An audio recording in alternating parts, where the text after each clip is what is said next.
Tadalaya Krishnaya Krishna Bhaktaya Tadbhaktaya Namo Namaha.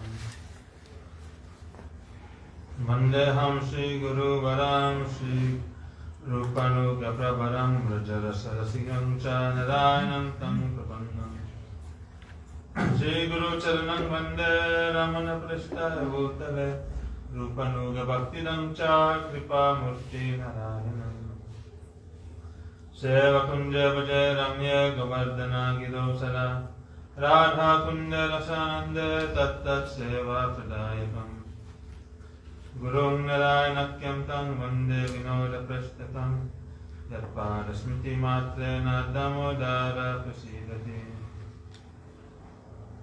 Vanchakalpatarubhyascha Kripa Sindhu Bhayavacha Patitanam Pavanebhyo Vaishnavebhyo Namo Namo Mahavadanyaya Krishna Prema Pradayate Krishnaya Krishna Chaitanya Namne Gaurakshe He Krishna Karuna Sindhu Dinavandhu Jagatpate Gopesha Gopika Kanta Radha Kanta Namostute Tapta Kanchana Gaurangi Radhe Vrindavaneshwari Vrishabhanusute Devi Pranamami Hari Priye Bhaktya Vihina Parada Laksha Kshitasya Kamaritaram Gamadya Kripamayitam Sharanam Prapanna Brinde Namaste Charanarvindam Bhajami Radha Madhavinda Netram Smarami Radha Madhurasmikasyam Vadami Radham Karuna Bharadram Dato Mamanyasti Gatir Nakapi Shri Krishna Chaitanya Prabhu Nityananda Shri Advaita Gadadhar Shivasadi Gaur Bhaktivinoda Hare Krishna Krishna Krishna Hare Hare Hare Ram Ram Ram Hare Hare. First of all, my Sastananda Pranam thousands of times, Lord Sita Shri Paramaradham Guru Pada Parma Am Vishnu Pada Stotra Shri Shriman Bhakti Vedanta Narayan Goswami Maharaj Shri Gurudev. Secondly, my Sastananda Pranam thousands of times, Lord Sita Rupan Guru Vargam. Therefore, my Sastananda Pranam and all the Sangul Vaishnava and Vishnu.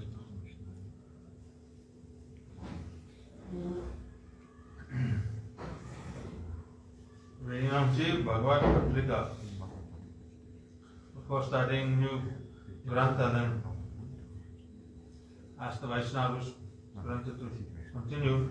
So meanwhile, read from Sri Bhagavad Patrika. This is Bhaktivinoda Thakur's article describing tolerance.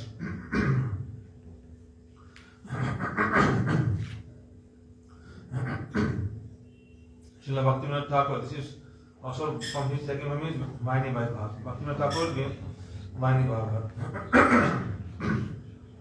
You know what Vaini Vaibhav?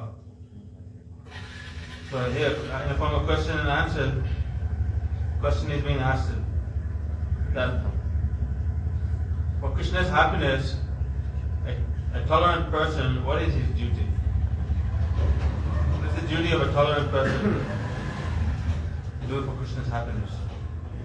Here, Bhaktivinoda Thakur is answering that if anyone offends you or insults you, then you should tolerate. And then do not insult anyone in return.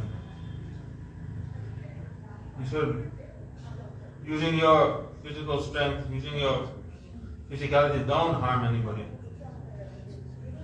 So that mundane lust, mundane calm is place of Kali.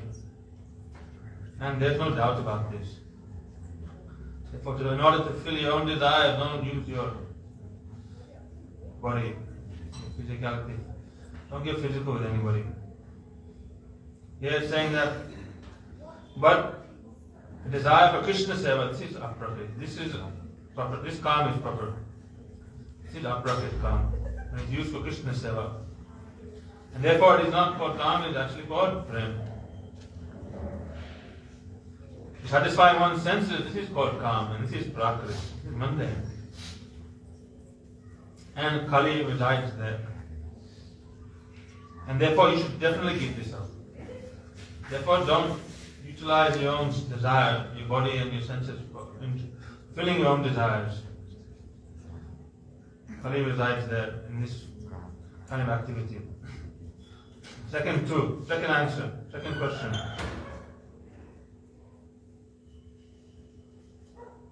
Said that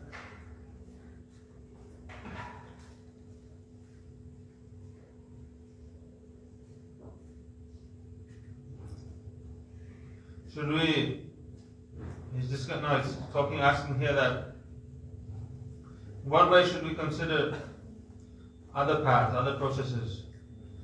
It means, should we tolerate them, or in what way should we behave with them? And what is the symptoms of anurag towards one's own process, one's own path? So to envy, cause violence, to be intolerant, and to criticize other paths and processes. This is not proper. And also it shows a sign of some kind of stubbornness. Not willing to be open or tolerate other people. Saying that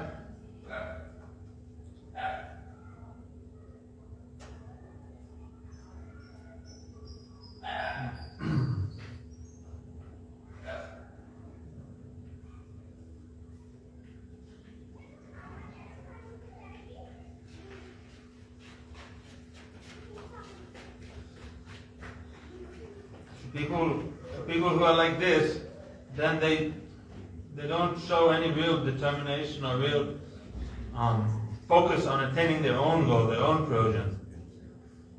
Rather, you can see that in them, such people, they have more desire to engage in useless arguments and fight.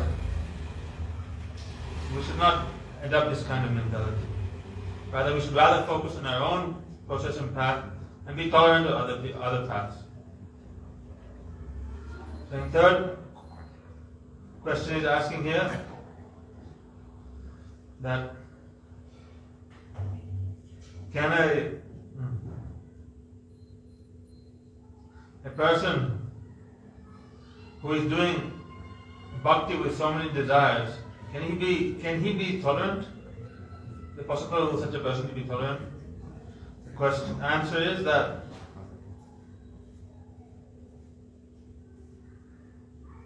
someone who has so many desires and does bhakti at the same time, they can never conquer anger. He's saying, it means they'll always be angry in some way or another. Simply by contempt, by deliberation and by your intelligence, you cannot conquer anger. Simply by your intellect, it's not possible to overcome anger. Therefore,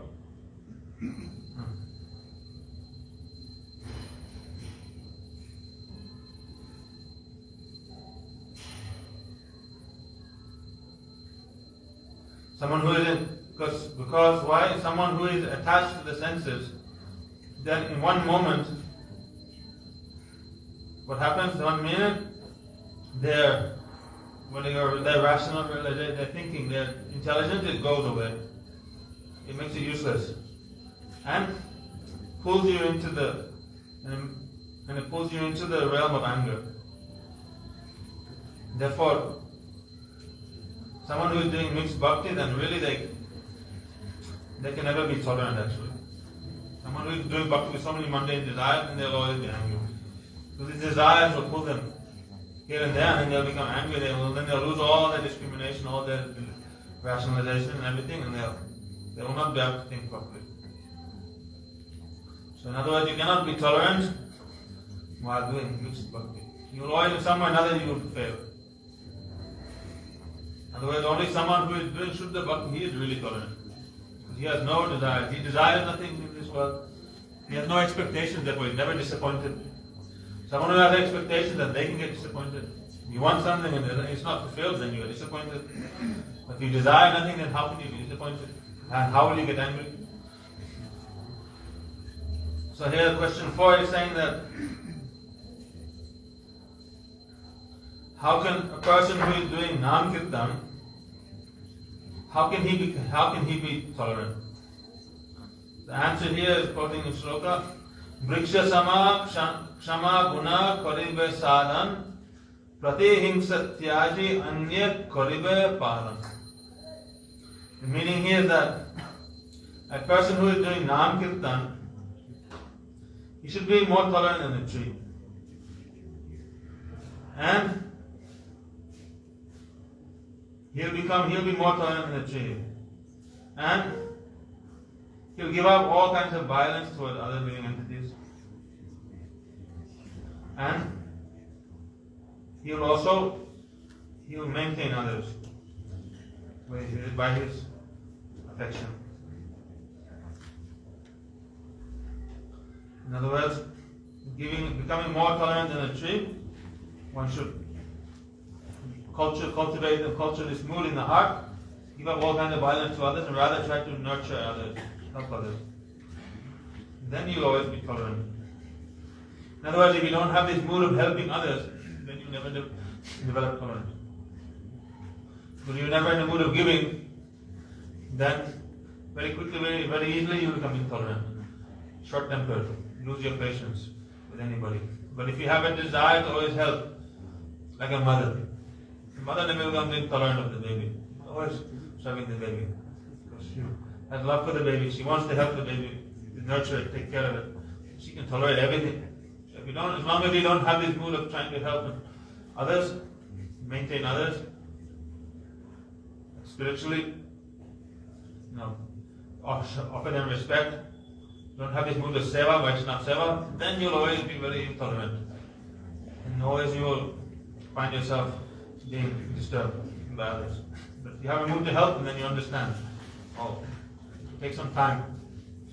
And you'll always be very patient and try in some way or another to bring about their auspiciousness.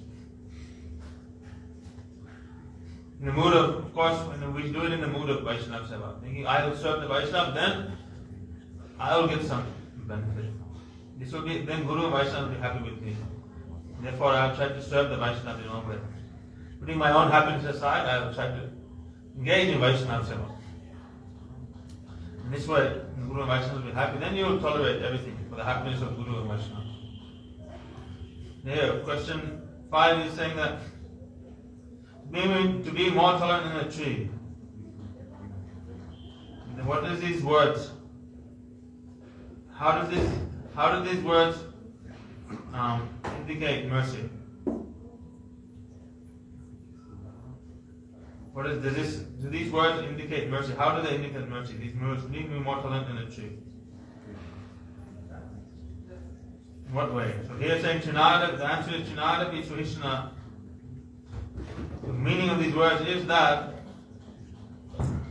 as tolerant as a tree is, a tree doesn't, when anyone comes to cut the tree, he'll even give shade to that. Even produces nice, sweet, very relishable fruits to that person. He never forgets about helping that person, even if he doesn't forget his own dharma. Even if a person comes to cut the tree, he still gives shade to that person, even its fruits. Doesn't forget who he is. But a Krishna Bhakta, he should be even more tolerant than a tree. So we speak of a tree, a Krishna Bhakta should be more than that.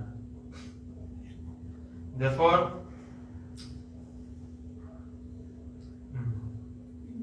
he helps all friends and living beings. He's always helpful to them in every single way. And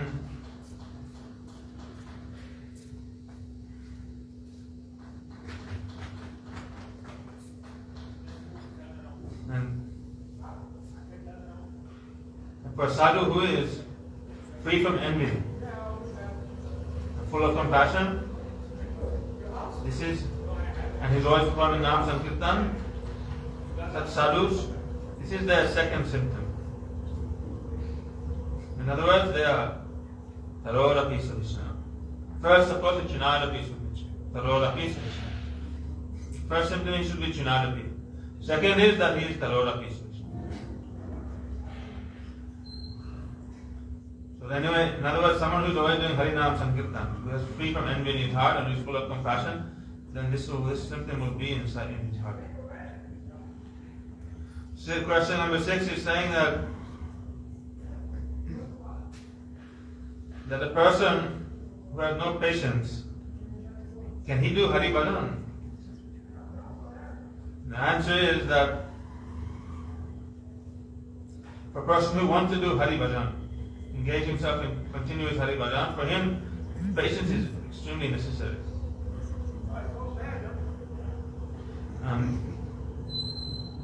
For a person who has this patience, that person is stable.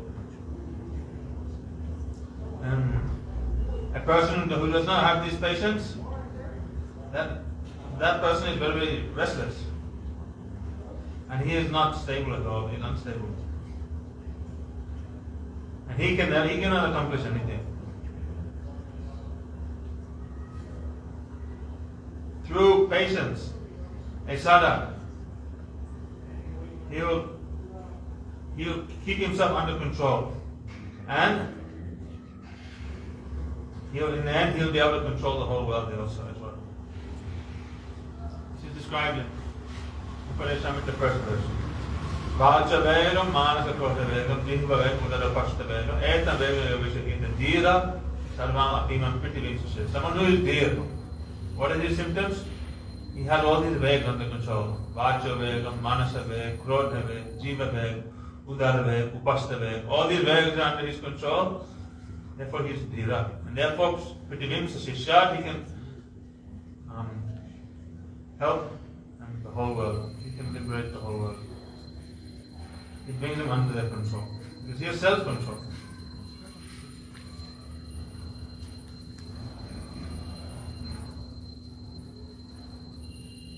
Then,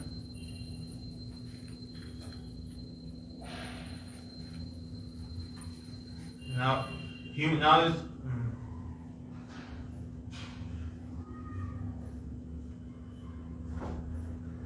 he's talking about Bhaktivinoda Thakur and humility.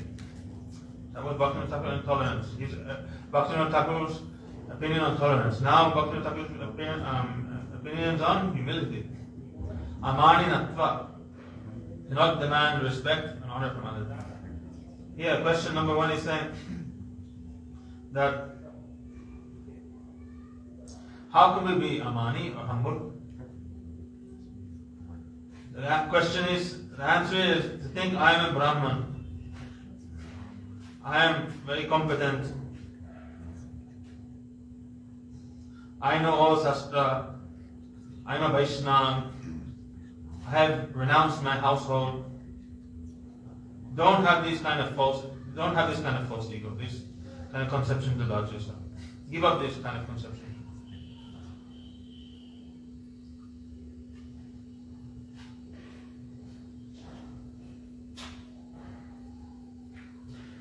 He's saying that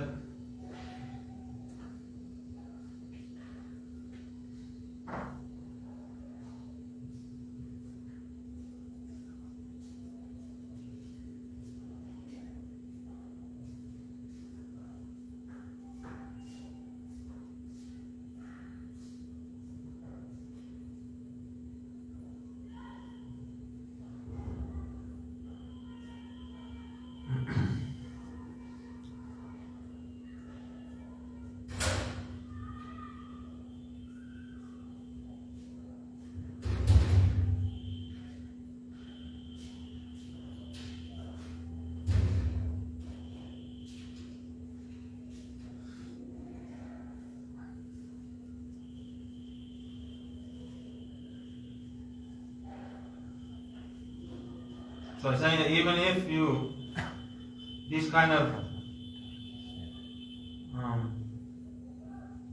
you may be in one of these conditions. In other words, you may have given up your household, you may know so much Shastra, you may be a Vaishnava, Brahman, whatever. But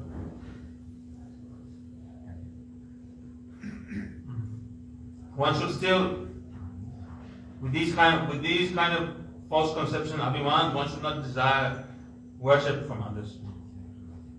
One should, even while having all these, even while being materially qualified or spiritually qualified, one should not desire worship from others. And rather, one should think that I am Deen, I am Heen, low and fallen, I am Akinchan. Krishna is my only wealth, I have no material possessions.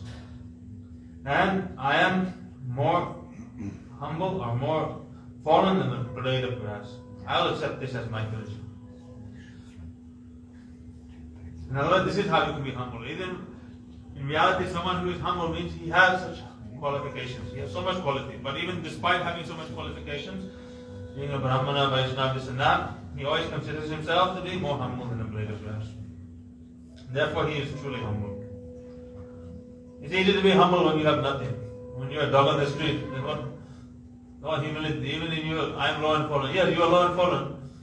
But you are low and fallen. There's no big deal to be low and fallen when you're low and fallen. But when you have so much, and then you're still humble, then it is a true sign of humility. This is it. It's easy to be very humble when everyone is worshipping you. Everyone is offering you pranam. Then, very easy. But when someone is insulting you, then to be humble, then it's a real test. But develop some quality, then think, like so many gurus, they fall down, or big sannyasis, they fall down. Look, bogus guru, bogus sannyasi, he fell down. Oh, look, he got so proud, he got pratishtha, this and that. Okay, we put you in the same position. We make you guru, we give you this responsibility, let you take on so many disciples, let you manage so many things. Then we'll see how you will manage. Then we'll see how you can handle this puja and pratishtha. What's to say that you will not do the same thing? Therefore, one should not be so easy to criticize, judge. To be very qualified and still be humble, this is very rare indeed. It's natural for people who have position and post, then naturally some kind of pride may come to them. But Bhaktivinoda Thakur is saying what the real symptom of humility is that even though you have all these things, you'll never desire worship and honor and veneration from others. He'll always think himself still to be more fallen than a blade of grass. Saying that someone who does Krishna Kirtan, how can he be low and fallen? It says that Trinadika Deen, Trinadik Heen Deen, Akinchanacha, Apne Manivo Sada Chari Ahankar. He's saying that someone who is doing Krishna Kirtan, then he should he'll consider, he'll give up all forms of false ego, all forms of ahankar, and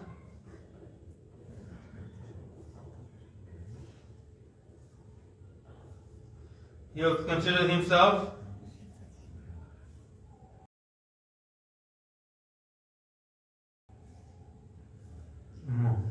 more low and fallen than a blade of grass.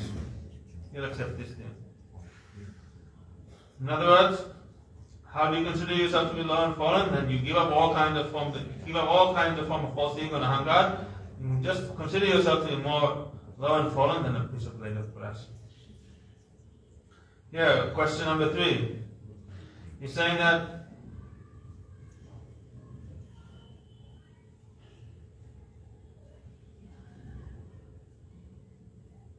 how can you keep yourself free from the desire to demand respect from others? How can you be amani, humble?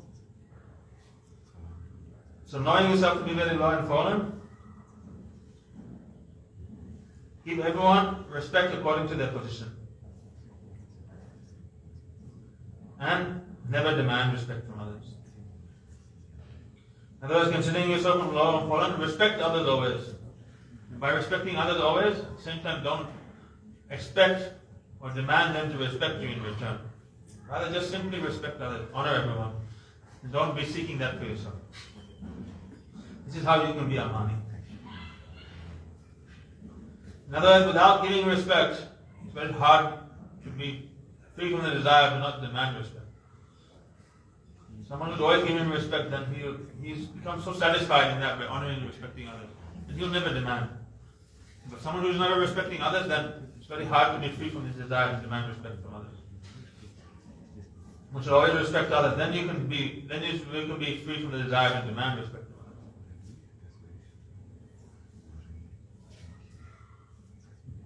Question number 4 is saying,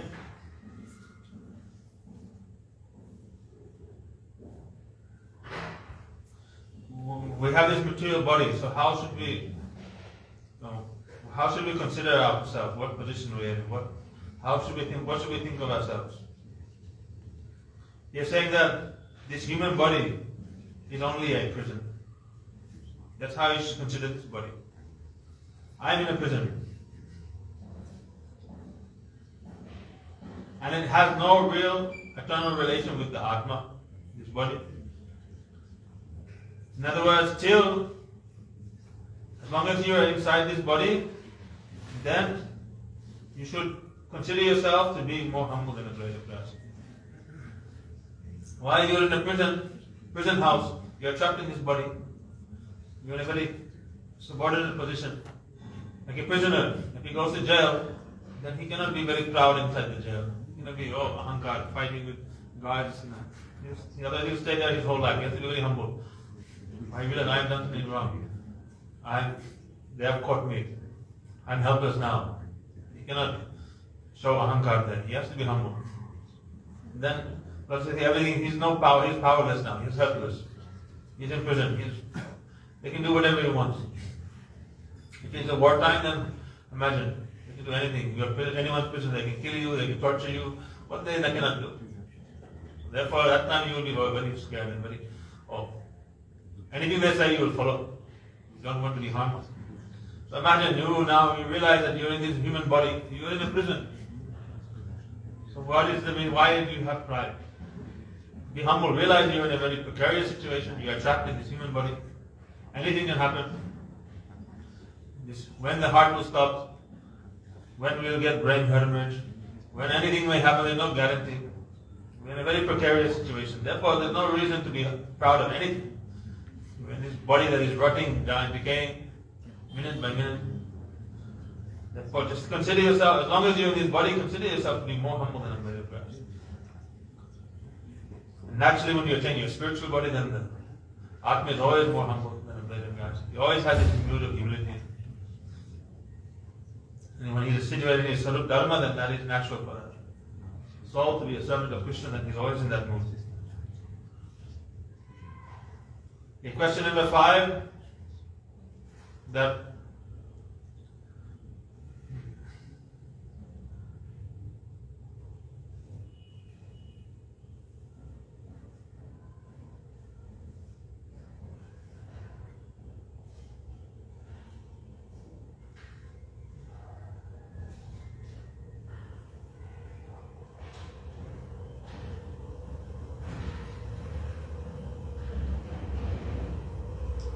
someone who is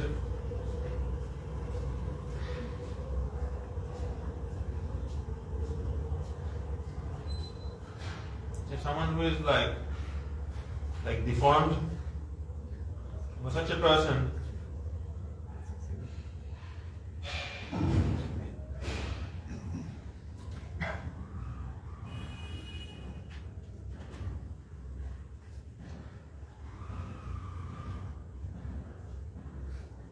Srasna is deformed. Does he also have to be more humble than a blade of grass? Or is he really, does he have to consider, does he not have to consider himself? Does this mood also apply to people who are deformed or they have some problem like deformation in their body? He's saying that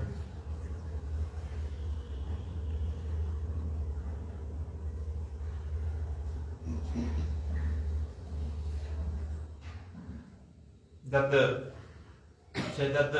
blade of grass is a material object, and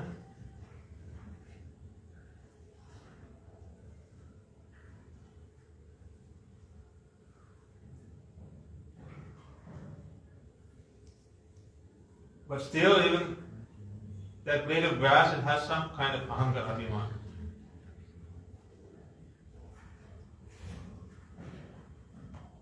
But in my current condition, in my gross and subtle body, the ahankar, the ego that I have, there's no relation to my pure spiritual self.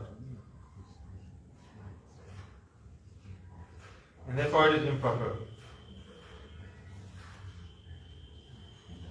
Therefore,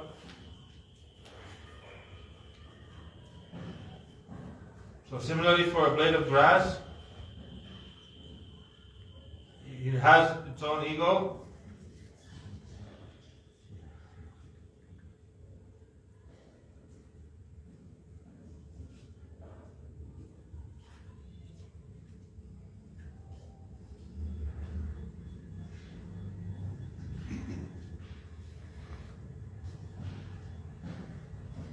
He's saying for the ego of a blade of grass is kind of like it's natural for the blade of grass. It's fixed with the grass. It doesn't change. But my abhiman that I have it's actually temporary. It's not real. In other words, my abhiman is always changing in it so much. But the blade of grass abhiman will always fixed. Therefore, I should consider myself to be more low than a blade of grass. The grass is fixed, it never changes its abhiman. Even though it's a low species of life, but its abhiman is very fixed. It's fixed in that position. But our abhiman is always changing. Therefore, it's not real. Therefore, we should consider ourselves to be more low.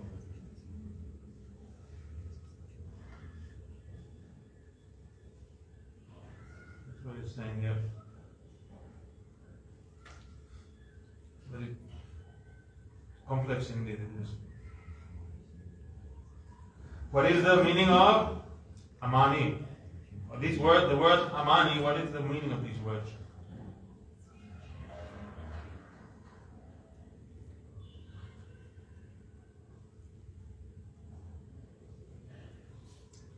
So the meaning of the word amani, for a sadhak who is doing kirtan,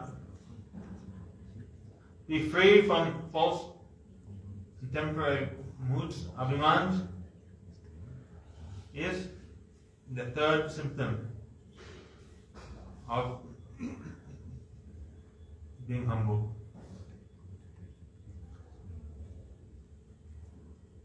Why? First it was to be more humble than a blade of grass. Second was to be more taller than a tree. And third now is to be amani. Never demand respect. That is to be free from all kinds of bogus abhimans. If you have false ego, false abhiman, then you will demand respect. But if you are free from any abhiman, then you will not demand respect. For a mayabadda jeev, he has a gross and subtle body. And through both of these bodies,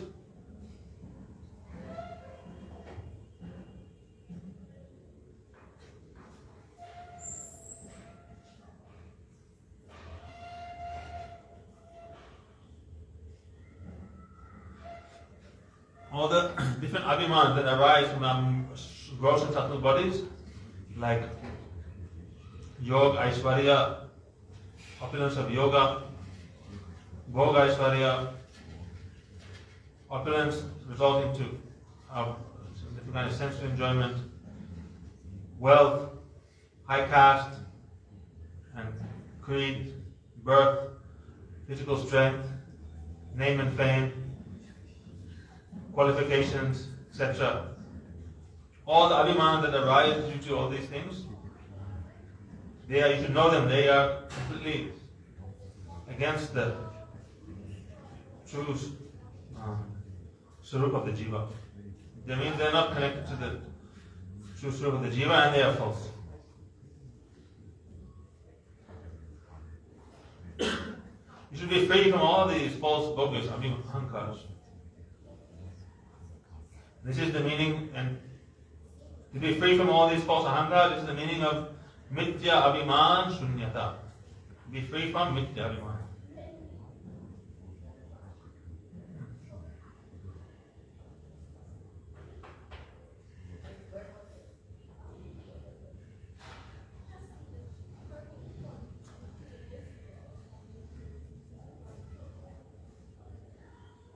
So who is qualified to do Hari Kirtan? Someone who is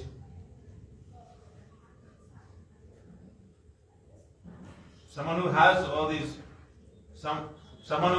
qualifications. In other words, he has Aishwarya of yoga, means maybe even yogi siddhis, or just so many benefits from the yoga, benefits of so much sense gratification may be available to him, so much wealth, maybe high birth, high caste, so much physically strong, beautiful, so much position, name, fame, qualification. But still, despite having all these qualifications, he is Mithya Abhimana Shunya. In other words, he is free from all of these false pride arising from these qualifications, and he is very, very tolerant. By his qualities of tolerance, he has the qualification or the ornament of being very, very tolerant. Such a person, then, he is actually really, truly qualified to perform Hari Kirtan. In other words, despite having all qualifications, you remain very, very humble and free from a false ego, then you can do Kirtan. You are qualified to do Kirtan. In other words, you've been put to the test. That is the test. When you have everything comes to you, then you still, despite everything being there, all material opulence and position and everything, name and fame and respect coming to you, still you are able to continue being humble and free from any false ego, then you are actually qualified to do Hari Kirtan. If you have never been tested, then how you will know? In other words, you never have been put into a position of power, never have any of these things, then how do you know if you are truly humble or not? Because you've never been tested. Humility has never been tested. Like Bhrigu Rishi, he went and tested Vishnu. How he tested Vishnu? Tested Brahma and Shiva also. Who is Brahma? Adi Guru Brahma. The most intelligent person in the universe. 4 heads, 4 brains, big brains. You have 1 head. You think yourself so intelligent? Go talk to Brahma. Then you'll see how stupid you are. He's so intelligent, so qualified. The first living entity, the first Brahman. So then Bhrigu came to him and said, hey, nonsense. You think you are so big and qualified, but sitting on this, because you're sitting on the throne here, that makes you qualified. Then Brahma got angry. Hey, why are you talking to me like that? I am your father. How you can? Bhrigu was created from the mind of Brahma. His manas putra. So, again, very quiet. Hey, you talk to your father like that? I curse you. Bhrigu ran away from there. Then he went to Lord Shiva. Oh, we'll see how tolerant Lord Shiva is. Then he went to Shiva and said, look at you. Naked, wearing ash on your bodies, living in crematorium, and speaking Bhagavatam. Who is going to listen to your Bhagavatam? Nothing you following? Nonsense? Hypocrite? Capricious? Nonsense? I've been abusing Shiva. Shiva picked up his trident. I'll finish you. I'll kill you. He ran after him to kill him with a trident. Bhrigu ran away from there. Well, who's going to tolerate such insults? Imagine someone comes up to you, like grabs you. Says, hey, nonsense, this, that, bogus, what kind of sadhu you are, this, that, you think you're something, then you, of course you will not be very amused. You're very upset, especially in front of everyone. But Shiva is like guru of everyone, and all his followers there, and someone is abusing them, what will happen? Then Bhrigu ran away from there and he went to Vaikuntha. This time he said, I'm not going to bother my talking now. So he went there and kicked Vishnu in the chest. Kicked him in front of everyone. Stood there. Then Vishnu immediately said, oh, Bhrigu Rishi, I failed to welcome you. My hard chest, did I hurt your foot? He took his feet and massaged his foot with oil and bathed with panchamrit, and I have committed offense. My hard chest must have hurt your foot. How can I serve you? This and that. Then Prabhu was like, oh, Vishnu, he is really tolerant, he is really everything. But this is like big test. So then we can understand. We are staying in the temple with so many Vaishnavas, so many devotees. There will always be some kind of disagreement or this or that or some difference in interests sometimes.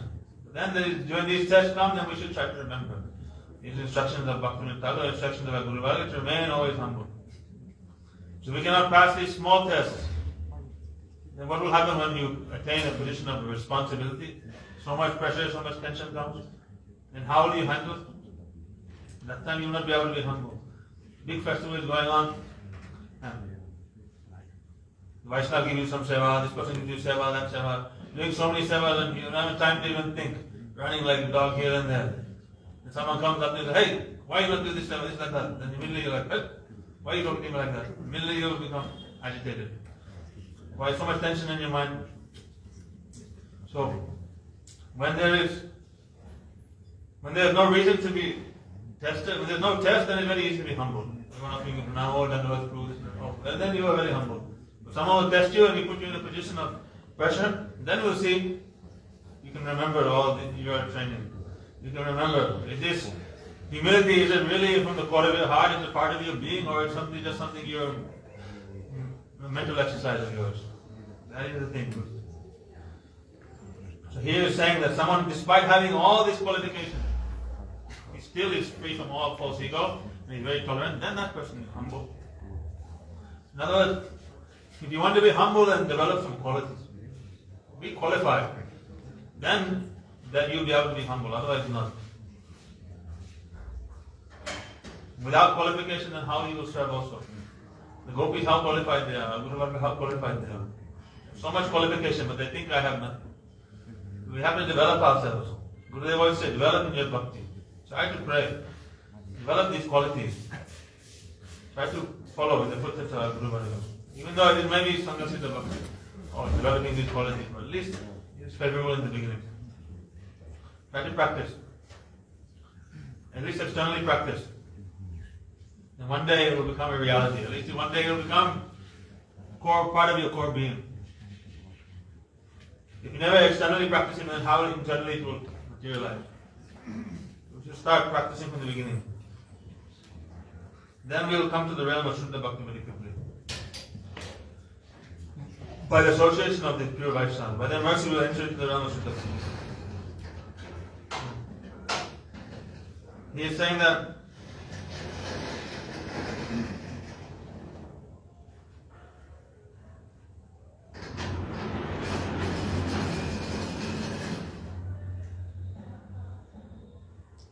such a person, such as pure sadhak, bhakta,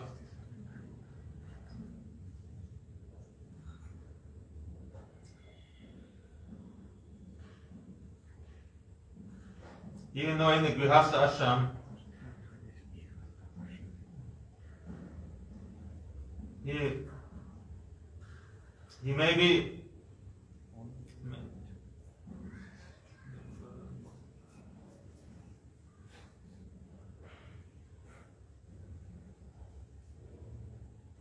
someone may be a Grihastha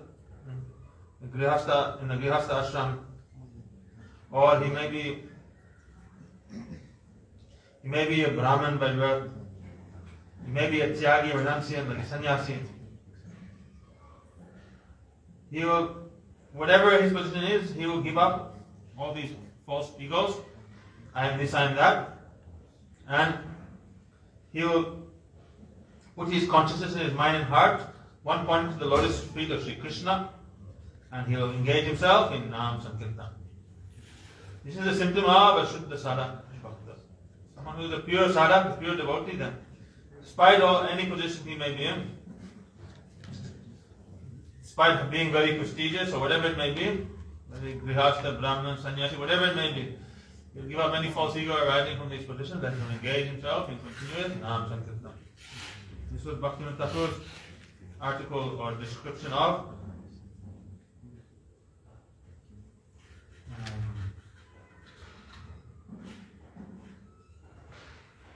Amanitva.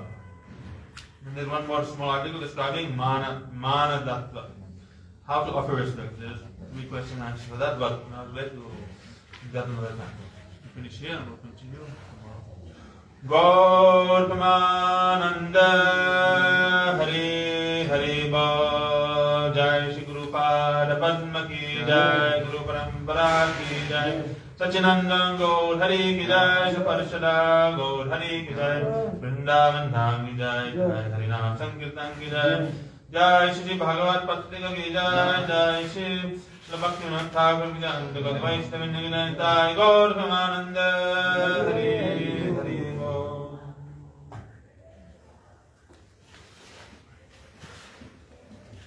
Thank you.